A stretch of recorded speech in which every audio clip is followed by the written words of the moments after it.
And from democracy in free fall to the rise of rice prices, it's a serious pain point, especially in Asia, home to more than 4 billion people whose staple food is rice.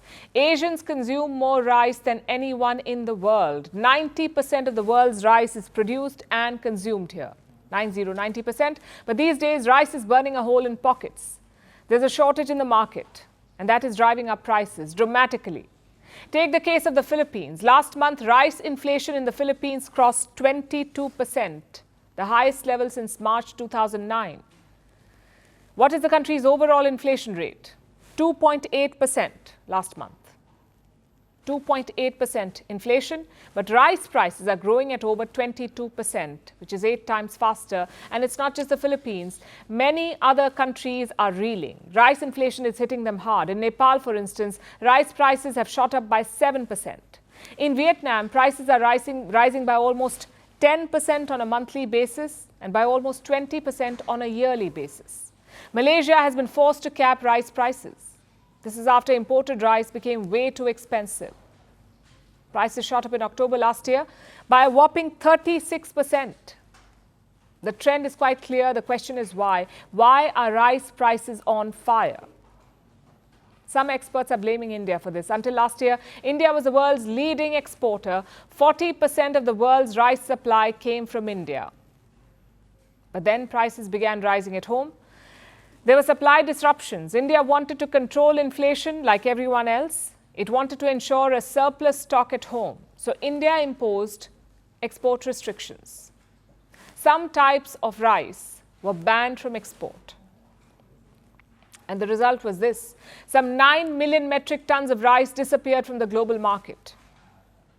An expert in Washington gave an assessment.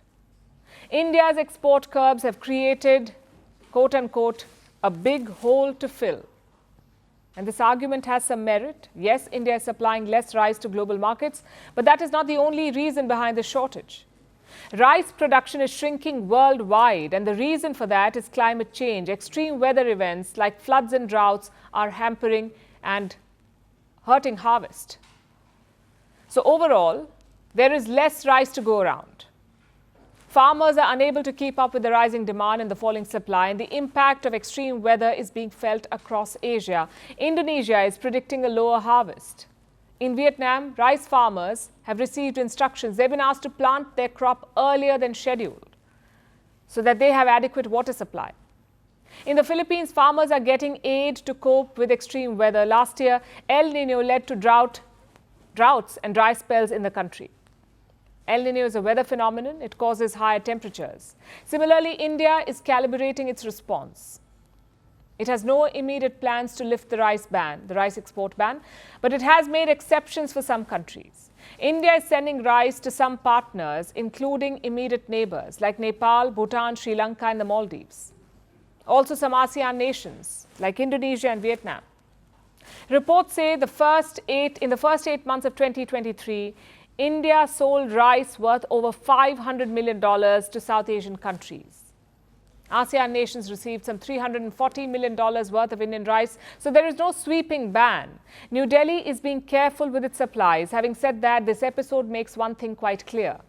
The world's current approach is unsustainable. India alone cannot bear the burden of stabilizing global rice prices. Climate change is sure to disrupt supplies in the future too. The only way to deal with this is to mitigate global warming.